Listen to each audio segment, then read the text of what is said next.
Amani kwako tena ndugu yangu. Mimi ni mwalimu wa neno la Mungu Jules Ndayambaje, ambaye iko mbele zako muda huu saa hii, na leo nataka tuzungumze juu ya neno la Mungu ambalo linasema, yani somo ambalo inasema tofauti ya mwenye haki na mtu asiye haki, au tofauti ya mwenye haki na mpagani, au tofauti ya Mkristo na mpagani.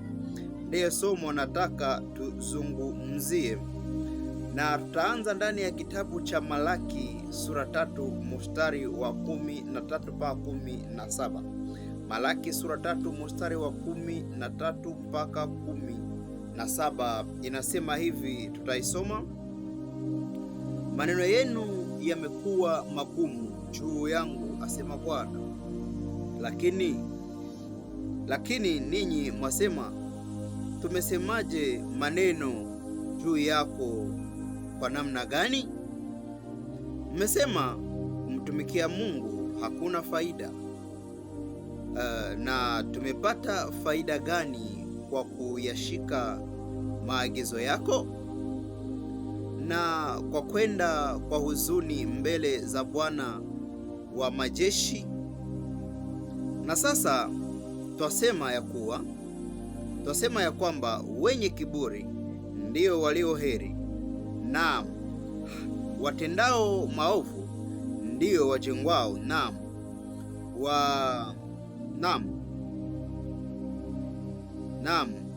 wamjaribuo Mungu ndio waponywa.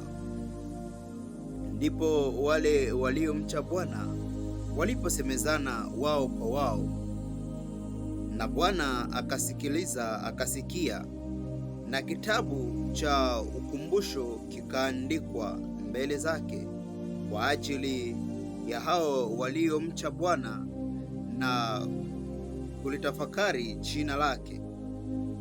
Nao watakuwa wangu, asema Bwana wa majeshi, katika siku ile niifanyayo, na watakuwa hazina yangu hasa, nami nitawaachilia kama vile mtu amwachiliavyo mwanawe mwenyewe amtumikiaye. Ndipo mtakaporudi nanyi mtapambanua kati ya mwenye haki na mwovu, na kati yake yeye amtumikiaye Mungu na yeye asiyemtumikia. Nimesema somo letu linasema tofauti ya mwenye haki na mpagani, au mtu asiye haki ni tofauti gani? Unajua, nafasi tumeanzia kusoma ni nafasi ambayo inaonyesha kweli ni wakati wa zamani, nyakati za nabii Malaki. Watu walikuwa wako nasema kama hawaoni faida, hawaoni umuhimu wa kumtumikia Mungu, hawaoni umuhimu wa kufuatana na habari za mambo ya Mungu, kwa sababu wako naona waovu wanaendelea kufanikiwa, lakini abo wenye haki wanaendelea teseka. Abo watoto ya Mungu wenye wanajitahidi kufuata njia za mzuri wanaendelea kuteseka, wanapitia maisha magumu. Wakasema sasa kuko faida gani ya kutumikia Mungu? Na ile ni sababu kawaida ya mwanadamu, kuko vitu anajiambiaka ndani yake, kuna mambo ambayo anajiambiaka ndani yake kwamba kuwa mwana wa Mungu au mtoto wa Mungu ni kukuwa na mali za kidunia. Lakini jambo nataka nikwambie ni kwamba kuwa na mali za dunia haiko njoo inamaanisha kwamba haiko njoo kumaanisha kwamba uko mtoto wa Mungu. Mtu anaweza kuwa na mali na ni mpagani, anaweza kuwa na mali pia na ni mwenye haki au ni Mkristo. Mtu anaweza kuwa na mali, anaweza kuwa tajiri na hana Mungu, na anaweza kuwa maskini pia na hana Mungu. Lakini pia mtu anaweza kuwa tajiri na iko na Mungu, na mtu anaweza kuwa maskini na iko na Mungu. Sasa ile haiko njoo ya kuonesha tofauti ya mtoto wa Mungu na mwenye haiko mtoto wa Mungu, kwa sababu nimesikia mpaka leo na watoto ya Mungu bako nazihakiwa na batu benye hawakuwake munjia za Mungu. Unakuta labda mtu ni mzinifu, ni mwizi, ni escrow, yani tapeli. Kisha wakati yenye mtoto wa Mungu anamwambia aye uko natembea mwazile njia, aye uko atembea mwazile njia, anaanza muonesha kama weye unasema uko na Mungu, lakini Mungu hakusaidie kukitu, hakusaidie na kitu. Angalia mie, lakini mie minaendelea, minafanya mipango zangu, projects zangu zinaendelea, najenga nyumba, nanunua viwanja, nanunua magari, lakini wewe upo tu, upo hauna kitu. Lakini sasa nakwambia ndugu yangu, na watoto ya Mungu bamingi bako nakata tamaa juu ya ile, wengine wanavunjika mioyo. Lakini ndugu yangu, acha nikwambie, tofauti ya mtoto wa Mungu au Mkristo na mpagani haiko mali zenye bako nazo. Hapana, haiko mali zenye bako nazo, kwa sababu ndani hata ya Biblia kulikuwa matajiri wengi, kulikuwa matajiri ambao hawakuwa na Mungu, na kulikuwa maskini ambao hawakuwa na Mungu. Lakini hivyo hivyo kulikuwa matajiri ambao walikuwa na Mungu na wale ambao ni maskini ambao walikuwa na Mungu. Mfano, Yesu alikata mfano akasema juu ya tajiri na Lazaro. Tajiri ambaye hakuwa na Mungu, hakuwa na mchali Mungu, anatembea maovu yote, yanataka dhambi zote kise anajisikia, lakini ni tajiri. Halafu kulikuwa na maskini mwingine, ni maskini Lazaro, lakini ambaye anamjali Mungu, ambaye anamfuata Mungu, alikuwa na Mungu. Umaskini yake haikumaanisha kama hana Mungu, umaskini yake haikuwa naonesha kama hana Mungu. Ingawa umaskini wake, Mungu alikuwa yuko pamoja na yeye, na mwisho yabo wakati balikufa, tajiri alijikuta anafikia nafasi ya mbaya ndani ya nafasi ambayo inamtesa, lakini Lazaro yeye akafikia ndani ya pahali pazuri pa kupumzika. Pia Naboti ni mtu mmoja ndani ya Agano la Kale ambaye alikuwa kweli, ukilinganisha na mfalme Ahabu, hakukuwa tajiri, hakukuwa kweli na mali sawa za mfalme, lakini Naboti alikuwa mwenye haki na alifuata njia za haki. Naboti alifuata njia za haki, lakini Ahabu yeye alifuata njia zenye haziko za haki, kiungana na mke wake Yezebeli ambaye alikuwa anamuingiza katika njia mbaya. Balikuwa na mali, alikuwa mfalme, lakini hakuwa na Mungu, hakuwa anatembea pamoja na Mungu. Lakini Naboti alitembea na Mungu, na mfalme akaua Naboti. Naboti akafa, mfalme akamuua. Lakini ile kifo haikumaanisha kama Mungu amemwacha. Mungu alisema atalipisha damu yake, na damu yake aliilipishaka kiukweli. Damu yake aliilipishaka, alisemaka pale kwenye imbwa zilambula, jinsi imbwa zilambula damu ya Naboti, vile vile ndio vile Mungu atafanyaka nyumba ya Ahabu, yeye na mke wake Yezebeli, bote watakufaka vile vile kifo ya kuzarauliwa. Juu ya nini? Juu aliangamiza mwenye haki. Ni mwenye haki ingawa ni maskini. Donc heshimia mtu mwenye afanyake maovu, hata kama unamuzidi mali. Anaweza kuwa iko na Mungu. We mali zako zisikudanganye ukwambia kama uko na Mungu. Hapana. Kama unatembea maovu kiolela, jua kwamba Mungu hayuko pamoja na wewe, ndugu yangu. Mali, na wewe mtoto wa Mungu mwenye saa yote unasikia kuna wezi acha Mungu juu ya mali. Saa yote unahoko nali unawaza hauna Mungu juu hauna mali. Unaona wapagani njo watu wenye wako mzuri, unaanza tamani kukua sawa hapo. Usifanye vile ndugu yangu. Shadrake, Meshake, Abednego baliitikaka, balikuwa bakubwa, bako na nafasi zenye wanatawala. Wale wa Danieli wote balikuwa nafasi zenye wanatawala, lakini sasa inafika kwa upande wa Mungu juu ya kufuata haki ya Mungu, wote walikubali kuingia ndani ya moto. Shadraka, Meshaka, Abednego balikubali kuingia ndani ya tanuru ya moto kwa ajili ya Mungu. Yaani hawakushituka mali zenye walikuwa nazo au nafasi zenye walikuwa nazo ndani ya utawala. Walikubali bora wazipoteze kuliko kumwasi Mungu. Manake nini? Ni watu ambao wanaweza kukubali kuwa maskini kuliko kuwa matajiri ambao wanamuasi Mungu. Wanakubali wateseke kwa ajili ya Mungu. Daniel akaitika ingie ndani ya tundu ya simba, ndani ya shimo ya simba, lakini alikuwa na position ya yulu sana, nafasi ya juu sana ndani ya serikali ya Babiloni, lakini kwa ajili ya haki. Sasa ndugu yangu, niko nakwambia Mungu iko pamoja na wewe. Sijue uko nakula nini, sijue uko nakula ndagaa, sijue uko navaa mavazi gani, haijalishi au ya kuchuya, haijalishi iko vizuri lakini hauna nguo nyingi. Lakini nakwambia jambo moja ndugu yangu, Mungu iko pamoja na wewe ingawa vyote wiko naona, ingawa mambo yote uko naona au yenye uko napitia. Wakati yeyote ungali natembea ndani ya haki, ungali najitenga na maovu, pale Mungu iko na wewe. Unajua wewe wa kujivuna juu labda uko na mali, yani nasema siseme kukuwa na mali ni mubaya, hapana, lakini nasema mtu wa kuwazia Mungu yuko naye juu yuko na mali, ingawa maovu yote yanaweza tenda, ingawa kunyanyasa au kuzini au kuiba au kuua, anawaza Mungu yuko naye juu yuko na mali, juu yuko nafanikiwa mbenye iko ndani. Usisahau kitu moja, shetani naye iko na mali za mingi, shetani iko nazo.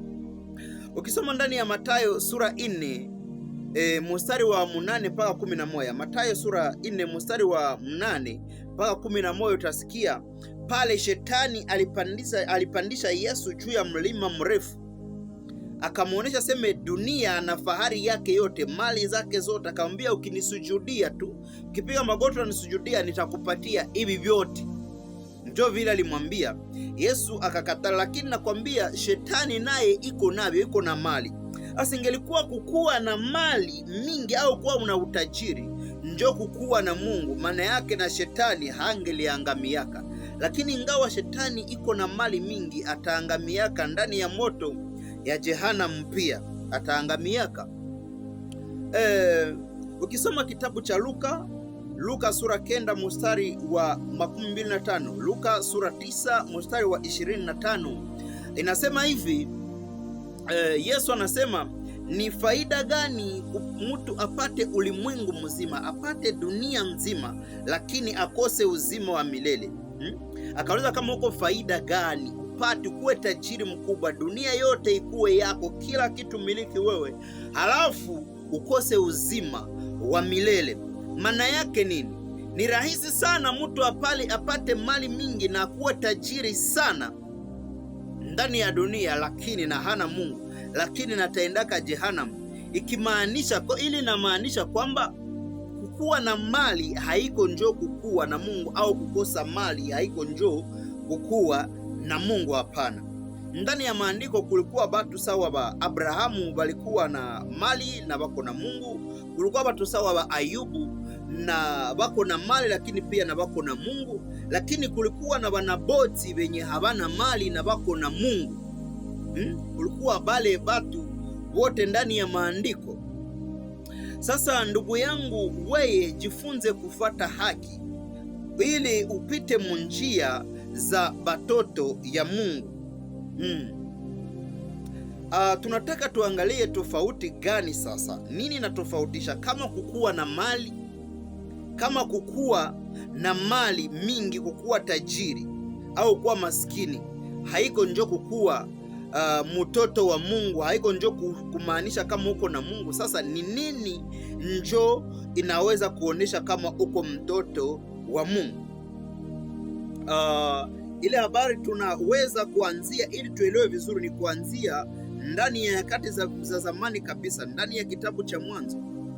Turu ya kwanza Mungu kumkasirikia mtu, Mungu kukwazika au moyo wake kuuma juu ya mwanadamu, haikukuwa juu mwanadamu hana gari, haikukuwa kwa sababu mwanadamu hana punda, hana nyumba, haikuwa kwa sababu mwanadamu hana pesa, Lakini ndani ya Mwanzo sura 3 mstari wa kwanza mpaka mstari wa 24, yaani mstari mpaka mstari wa 24, utakutana pale ile sura 3 ya Mwanzo. Mungu nyakati ya zamani, wakati yake ya kwanza kujisikia vibaya ni wakati aliona mwanadamu amefanya dhambi. Wakati Adamu na Eva walifanya dhambi, walifukuziwa ndani ya bustani ya Edeni. Mungu akawafukuza kwa sababu ya dhambi. Nafasi ya pili, Mungu kusirika yaka akasikia mbaya, moyo kauma, ni ndani ya Mwanzo sura 6 mstari wa 5 mpaka 8. Mwanzo sura 6 mstari wa 5 mpaka 8, aseme Mungu akaangalia ndani ya mawazo ya mwanadamu. Mungu akaangalia ndani ya kichwa cha mwanadamu. Mungu asema kaona mwanadamu iko na waza mubaya, iko na mawazo ya mubaya. Akaona mwanadamu na mipango yake yote ni ya mubaya. Dunia asema ilikuwa imeharibika mbele ya Mungu, lakini akaona mwenye haki mmoja ni Noa. Na Mungu ile siku akasema, akajuta kuumba mwanadamu, akasema mwanadamu nitamfutilia mbali mwanadamu na kila kitu yenye kiko juu ya uso wa dunia. Juu naona njia zake, mambo yote anaanza kufanya ni mambo mabaya. Halafu nafasi ya tatu pia, Mungu kukasirika au kusikia vibaya ni ndani ya ile kitabu kitabu cha Mwanzo sura 19 mstari wa kwanza mpaka 29. Mwanzo sura 19 mstari wa kwanza mpaka 29. Utakutana pale Mungu alisirika kwa sababu ya Sodoma na Gomora. Alisirika sababu ya Sodoma na Gomora. Sodoma na Gomora ilikuwa na sifa nzuri kwanza kabla ya Mungu kuiangamiza. Sifa zake ngoya nikupatie nafasi kunaweza zipata Sodoma na Gomora ndani ya kile kitabu cha Mwanzo sura 13 mstari wa 10 mpaka 11. Mwanzo sura 13 mstari wa 10 mpaka 11, pale ni sifa za Sodoma na Gomora. Pale ni kabla Sodoma na Gomora haijaharibiwa. Ni wakati Abrahamu alikuwa iko naongea na Lutu kumwambia tuko na mali mingi na watumishi yetu banaanza kugombana. Sasa haiko vizuri tugombane na tuko wandugu. Akamwambia sasa, chagula kama utaenda kushoto, mie nitaenda kuume, kienda kuume nitaenda kushoto. Aseme Loti akaangalia Sodoma na Gomora ile, na wakati aseme ilikuwa sawa bustani ya Bwana. Sodoma na Gomora ilikuwa nafasi moya maisha iko mzuri, manake ni nafasi ya matajiri, ni nafasi watu wako mzuri, ni nafasi yenye ilikuwa naendelea, nafasi ambayo ilikuwa naendelea kabisa. Kulikuwa maendeleo ndani ya Sodoma na Gomora, mali zilikuwa ziko kule. Lakini Mungu alisirika ndani ya Mwanzo sura 19. Mungu alisirika kwa sababu aliona ndani ya Sodoma na Gomora mawazo ya watu imekuwa mbaya, mipango ya watu ni mbaya, mpaka uzinzi ya kupindukia ikajaa Sodoma na Gomora. Na Mungu akakasirika kwa ajili ya Sodoma na Gomora, akapanyesha moto, akamwanga moto ndani ya Sodoma na Gomora. Alituma malaika wakamwanga moto, na Sodoma na Gomora ikabakia jangwa. Sodoma na Gomora yote ikabakia jangwa. Na Sodoma na Gomora ilikuwa ni ngambo ya Yordani, Njo ile jangwa lisikia Israeli walipita ndani na wako natoka Misri, ile jangwa ilibakia jangwa milele yote. Ile jangwa ni nafasi ambayo zamani nyakati za Abrahamu ilikuwa naitwa Sodoma na Gomora, miji ambayo ilikuwa inajengewa vizuri sana, lakini ikabakia jangwa kubwa kwa sababu ya zambi. Maana yake zambi ni mbaya. Zambi njo inaonesha tofauti ya mtoto wa Mungu na mwenye haiko mtoto wa Mungu. Zambi njo inaonesha tofauti ya mwenye haki na mtu ambaye si mwenye haki. Zambi maana yake kuwa na mali au kukosa mali haikumaanisha kwamba uko mwenye haki au kwamba huna haki. Hapana. Lakini namna ambayo unajilinda na dhambi, namna ambayo unaikataa dhambi, njo inaonesha wewe ni mtoto wa Mungu au si mtoto wa Mungu. ndani ya kitabu cha Yeremia sura yake ya kwanza, tafadhali, Yeremia sura yake ya 52, yani Yeremia 52 mstari wa kwanza mpaka 30, mstari wa kwanza mpaka wa 13. Pale utasikia Mungu alikuwa alichagulaka Israeli sawa taifa yake. Alikuwa alifanya ahadi na baba zao, yaani Abrahamu, Isaka, Yakobo. Alikuwa alifanya nao ahadi na akawapatia nchi, lakini kwa sababu ya dhambi aliruhusu waende ndani ya utumwa.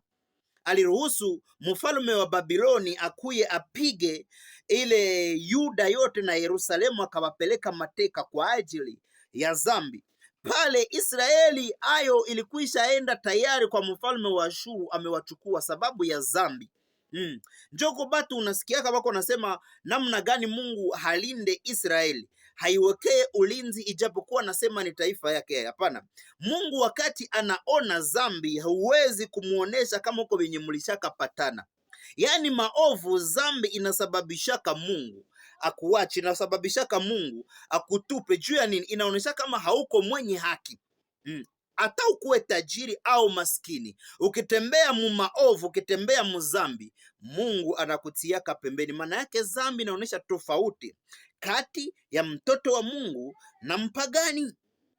Ndio maana somo ya Agano Jipya, kitabu cha Agano Jipya, somo yake ya kwanza si kufundisha watu kwamba watakuwa na mali. Kukuwa na mali haiko mbaya, lakini somo ya Agano Jipya ambayo mhubiri wake alienda anza ni ndani ya Mathayo sura yake ya 3 mstari wa kwanza mpaka wa pili. Mathayo sura 3 mstari wa kwanza mpaka wa pili. Utakutana mhubiri wa kwanza ni Yohana Mbatizaji. Alianza na somo iko nasema, tubuni kwa maana ufalme wa mbinguni umekaribia. Mtubu kwa sababu ufalme wa mbingu umekaribia. Na Yesu wakati alianza na yeye kuhubiri ndani ya Mathayo sura 4 mstari wa 17, alianza iko nasema tubuni kwa sababu ufalme wa mbinguni umekaribia. Njo vile Yesu naye alianza iko nasema, manake ile ni somo ya Agano Jipya, ni somo ambayo inabeba Agano Jipya, kuambia watu watubu, waache dhambi zao. Na ukiendelea pia ndani ya Matendo ya Mitume sura yake ya 2 mstari wa 37 mpaka 38, yani Matendo ya Mitume sura 2 sura 37 mpaka 38, utakutana pale Petro naye mitume, yani na wako pamoja. Batu saba libaulizaka na siye tufanye nini? Neno yabo ya kwanza kabla ya kusema mengine walisema tubuni. Kabla ya kusema ubatizo walisema kwanza tubuni, halafu ndio wakafatisha wakasema na kila mmoja wenu abatizwe katika jina la Yesu Kristo, ndipo tapata na ondoleo la dhambi. Lakini wanasema tubuni. Eske wewe mtu wa kuambia watu labda sijue juu ya ubatizo mjina la Yesu Kristo, sijue ubatizo gani au kwa jina la Bwana Roho Mtakatifu, na kuuliza, je, ulishaka achana na dhambi zako? Ulishaka achana na dhambi zako?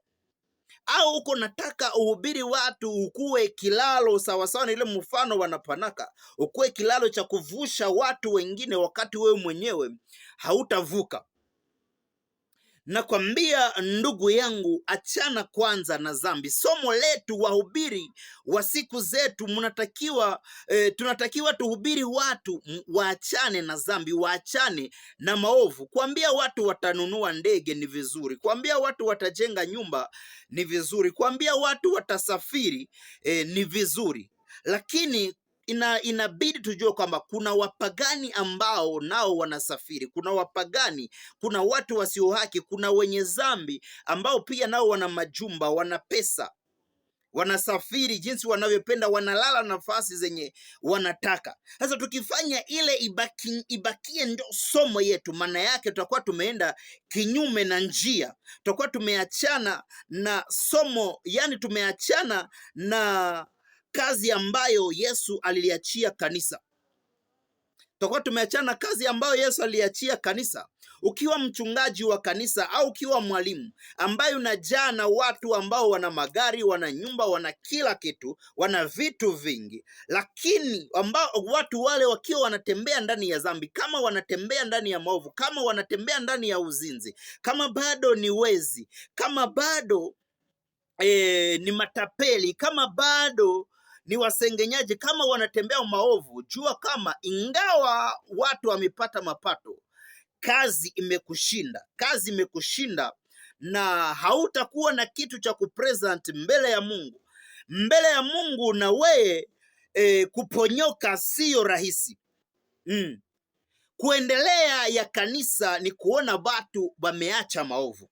Kuendelea kanisa ni kuona watu wanaogopa kuzini, kuona watu wanaogopa kuiba, kuona watu wanaogopa kufanya dhambi. Njo kuendelea kanisa, haiko kukuwa na mafanikio kimwili, hapana. Ila hayo na wapagani wako navyo vya mingi.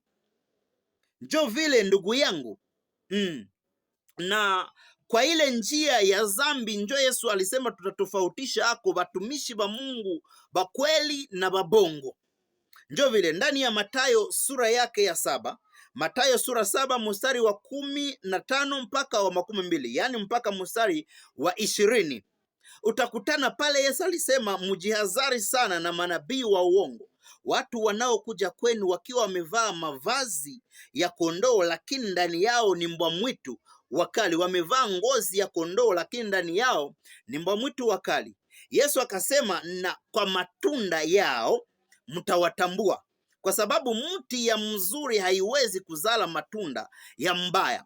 Maana yake nini? Hauwezi sema uko mhubiri, hauwezi sema uko Mkristo, hauwezi sema uko mtumishi au uko mwimbaji, uko mtoto wa Mungu, halafu tena uonekane yako matendo ya uzinzi, uonekane yako matendo ya wizi, uonekane yako matendo ya utapeli, uonekane yako matendo yenye inachukiza mbele ya Mungu. Hapana. Pale umevala ngozi, uko najiita mtoto wa Mungu, lakini haiko vile. Cha kutofautisha wewe na mpagani ni dhambi. Sasa kama wewe na mpagani munjia zenu munafanana kumaovu, ndani ya maovu, katika maovu, kama munafanana, maana yake nyi wote muko njia moya. Wewe maana yake unajivicha ndani ya kanisa, lakini wewe na bale ba nje muko sawasawa. Inatakiwa ubadili matendo yako. Usishitule watu na magari, usishitule watu na manyumba, usishitule watu na mali zenye uko nazo au mavazi na kuyakulisha vala. Hapana, usibashitule nazo usibashitule nazo, wala wewe mwenyewe zisikudanganye. Angalia ile maisha uko natembea ndani, ile maisha yako itakukosesha ufalme wa mbingu. Achana na dhambi zako. Alafu ndugu yangu, ninamalizia hapa nikikwambia jambo jingine ndugu yangu. Ndani ya Agano Jipya inatakiwa tuhubiri neno la Kristo, wala sio maneno yetu. Ndani ya kitabu cha Mathayo sura yake ya 28, yani Mathayo 28 mstari wa 19 mpaka 20. Mathayo sura ya 28 mstari wa 19 mpaka 20. Yesu alituma wanafunzi, yani na ile njo kazi alipatia kanisa. Akasema, enendeni ulimwenguni pote mfanye mataifa yote kuwa wanafunzi. Kwa nini alisema pale? Akasema mkiwafundisha kushika yote niliyowaagiza. Maana yake nini? Inatakiwa tuhubiri watu neno la Kristo, wala sio maneno yetu. Kwa sababu nishasikia wengine wenye wanasemaka mie sisomake Biblia. Mimi nafundishaka mzuri, sisomake ya Biblia, lakini nahubiriaka mzuri, nafundishaka mzuri. Hapana ndugu yangu, soma neno la Kristo, lisikie vizuri, halafu lihubiri watu, kwa sababu inalomba tuite watu na kuwaleta kuwafanya wanafunzi wa Kristo, wala sio wafuasi wetu sisi wenyewe. Hapana, lakini wanatakiwa wakuwe wafuasi wa Kristo. Na ile ndio sababu inaanza tuma leo batu balisha sahau Injili, balisha sahau ujumbe ambao wanatakiwa kufundisha, wanaanza fundisha mambo yengine ambayo hata si neno la Mungu, mambo ambayo ikichunguza neno la Mungu ni mambo ya kawaida sana, kama mali kuambia watu watasafiri, kuambia watu wataendelea. Wengine aseme hii ndio mwaka yako, hii ndio mwaka yako. Haiko mbaya kuhubiri vile vitu, lakini tukumbuke kuhubiri utakaso, na tukumbuke kuogopa Mungu, na sie tukumbuke kuogopa Mungu, na tutembee munjia zenye zinastahili mbele ya Mungu. Na kuongezea jambo yingine kidogo, ndugu yangu pale, Mungu alisema siku inakuja ambayo watu watatambua tofauti ya mwenye haki na mtu asiye haki. Siku inakuja, ndio vile ndani ya kitabu cha Malaki alisema kule kumstari wa 17 mpaka wa 18. Mungu alisema kuko siku ambayo ameifanya, ambayo iko na iandaa. Ile siku ataonesha tofauti kati ya anayemwamini na asiyemwamini, anayemtumikia na asiyemtumikia. Kwa ile siku baada ya hukumu, yaani baada ya kanisa kunyakuliwa na baada ya hukumu, Mungu wakati atafanya mbingu mpya na dunia mpya, watu watatambua tofauti kati ya anayetumikia Mungu na asiyemtumikia. Wakati watu watakuwa wametupwa kumoto ya Jehenama, bale wenye walitembea maovu, bale walitembea mzambi, watu watajua tofauti. Siku iko, unaweza teseka leo, unaweza lia leo, lakini siku inakuya ambayo itatofautisha wenye walitii Mungu na wale wenye hawakutii Mungu, wenye waliachana na zambi na wale wenye hawakuachana na zambi. Siku inakuya ambayo itawatofautisha, na ile siku batu mingi waliiwaza hako wakakubali kufa mapema, lakini waingi yake mwa ile wakati, mwa ile siku yenye Mungu iko naandaa. Watu sawa ba Stefano waliitika ukufa bado wangali vijana. Kuna watu walichinjwa. Watu sawa ba Yakobo walikatwa vichwa. Watu sawa ba Yohana Mbatizaji waliuawa. Watu sawa ba Petro walitundikwa. Lakini wale bote wanangoya ile siku ambayo Mungu atakiaonesha tofauti kati ya naye amini na asiye amini. Wale wote wanangoja ile siku ambayo Mungu ataonesha tofauti kati ya aliyetumikia Mungu na yeye ambaye hakutumikia Mungu. Shida au mateso au kukosewa yenye huko na kosewa naye isikupeleke ndani ya zambi. Siku ya mzuri inatungoya kule mbele, si bote ndani ya ufalme wa mbingu. Siku ya mzuri inatungoya, Mungu anaiandaa maisha ya mzuri ya kuishi milele.